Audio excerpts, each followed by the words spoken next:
जब भी हम बात करते हैं यूरोप का तो कई सारे टाइप के कंट्रीज अपने को सुनने मिलते हैं, जैसे Nordic countries, Scandinavian countries, Schengen countries, Baltic countries, Balkan countries.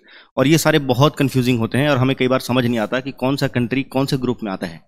तो आज के बाद ये डाउट एकदम क्लियर हो जाएगा और आज के बाद कभी भी कोई इशू नहीं आएगा ये समझने में कि कौन से कंट्रीज कौन से ग्रुप्स में आते हैं, और याद रखने में भी आसानी होगा। सिर्फ एक वीडियो से सारा क्लियर कर लेंगे। तो सीधे मुद्दे पे आते हैं, स्टार्ट करते हैं स्कैंडिनेवियन कंट्रीज से। देखिए स्कैंडिनेवियन कंट्रीज कौन से कहलाते हैं। यहाँ पे नॉर्वे और स्वीडन में ये जगह पे स्कैंडिनेवियन माउंटेन्स हैं, जिसके वजह से ये पूरा रीजन को स्कैंडिनेवियन पेनिनसुला कहा जाता है। आपको पता होगा पेनिनसुला कोई भी एक ऐसा लैंडमास है जो कि तीन तरफ पानी से घिरा हुआ होता है। ये तीन तरफ पानी से घिरा हुआ है और एक तरफ जमीन से जुड़ा हुआ है, तो इसको स्कैंडिनेवियन पेनिनसुला कहते हैं। और बेसिकली इस क्षेत्र में जो कंट्रीज आते हैं उनको स्कैंडिनेवियन कंट्रीज कहते हैं। तो सबसे पहले नॉर्वे हो गया और स्वीडन हो गया और यहाँ पे डेनमार्क, ये तीनों कंट्री को मिला के कहते हैं स्कैंडिनेवियन कंट्रीज। बस स्कैंडिनेवियन कंट्रीज का मतलब सिर्फ तीन कंट्री आएंगे जो स्कैंडिनेवियन पेनिनसुला में आते हैं, जिसका नाम पड़ा है स्कैंडिनेवियन माउंटेन्स के वजह से, यानी कि स्वीडन हो गया, नॉर्वे हो गया और डेनमार्क हो गया। अब बात करते हैं नॉर्डिक कंट्रीज के बारे में। तो नॉर्डिक कंट्रीज में बेसिकली वो सारे कंट्रीज आते हैं जो स्कैंडिनेवियन में तो हैं ही, साथ में इसके अलावा दो और कंट्री आते हैं अलग से। कौन कौन से? सबसे पहला हो गया फिनलैंड, फिनलैंड भी आता है और साथ में आता है ये आइसलैंड।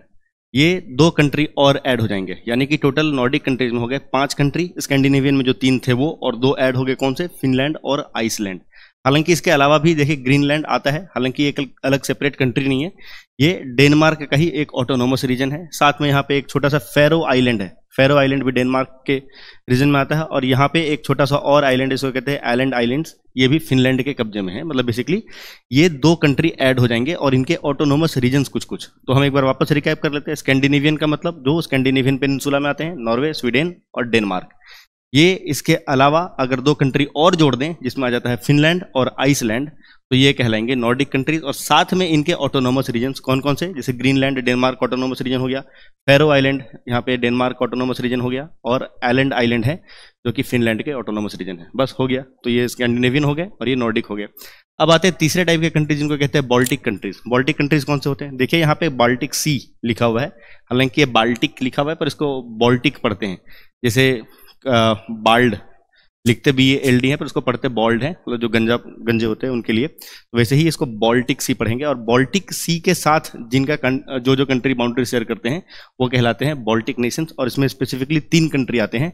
सबसे पहले यहाँ पे देखिएगा एक एस्टोनिया नाम का कंट्री दिख रहा होगा जिसका कैपिटल तालीन है। सेकंड नीचे पे लाटविया आता है और लाटविया के नीचे यहाँ पे लिथुएनिया आता है। ये 3 कंट्री जो कि बाल्टिक सी के ईस्टर्न बाउंड्री को शेयर कर रहे हैं, ईस्टर्न कोस्ट को शेयर करते हैं, जिनके साथ बाउंड्री शेयर हो रहा है, ये तीनों कंट्री को बाल्टिक नेशंस कहते हैं। हालांकि बाल्टिक सी के साथ पोलैंड और थोड़ा बहुत और भी देखेंगे, ये रशिया का ये वाला पार्ट हो गया, ये भी शेयर करता है। पर आपको याद रखना है कि यही 3 कंट्री को ही मेजरली बाल्टिक नेशन बोल के रेफर किया जाता है। ये हो गया एस्टोनिया, लाटविया और लिथुएनिया। तो यहाँ पे 3 ग्रुप्स क्लियर हो गए।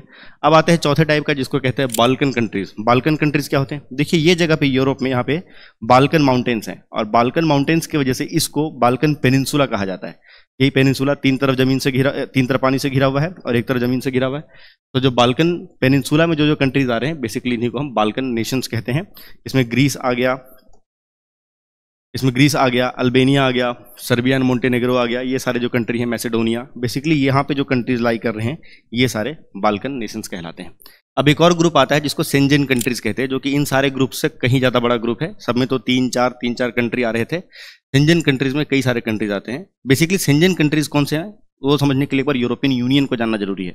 यूरोपियन यूनियन क्या है? यूरोपियन यूनियन ये सारे यूरोपीय देशों का एक समूह है जो आपस में एक तरीके से फ्री ट्रेड एग्रीमेंट साइन करके रखें, यानी कि फ्री मार्केट है। यानी कि अगर उनमें से कोई भी एक कंट्री में वीज़ा लेते हैं तो सारे कंट्री में फिर आप आराम से हैसल फ्री जा सकते हैं बिना नया वीज़ा लिए। यानी कि एक कंट्री में एक्सेस मिलने का मतलब है यूरोपियन यूनियन का बाकी सारे कंट्री का एक्सेस आपके पास है। तो जो यूरोपियन यूनियन के पार्ट हैं जो आपस में एक तरीके से फ्री मार्केट स्टैब्लिश करके रखें, उन्हीं में से 2 कंट्री को छोड़ के, बेसिकली 1-2 कंट्री जिनको छोड़ के सारे शेंजन कंट्रीज कहलाते हैं। जिसमें से जैसे आयरलैंड, हालांकि यूरोपियन यूनियन का पार्ट जरूर है पर शेंजन कंट्रीज का पार्ट नहीं। ऐसे करके टोटल 29 कंट्रीज हैं लगभग जो सारे यूरोपियन यूनियन में आते हैं, वो सारे मिला जुला के इसमें आएंगे, शेंजन कंट्रीज में आएंगे। हालांकि आपको याद रखना है जैसे आयरलैंड शेंजन कंट्रीज का पार्ट नहीं है पर यूरोपियन यूनियन का है, साइप्रस भी पार्ट नहीं है। साथ में शेंजन कंट्रीज के पार्ट ये सब भी नहीं गिने जाते, जो ज़्यादातर बाल्कन स्टेट्स हैं ये भी शेंजन कंट्रीज में से नहीं काउंट होते हैं।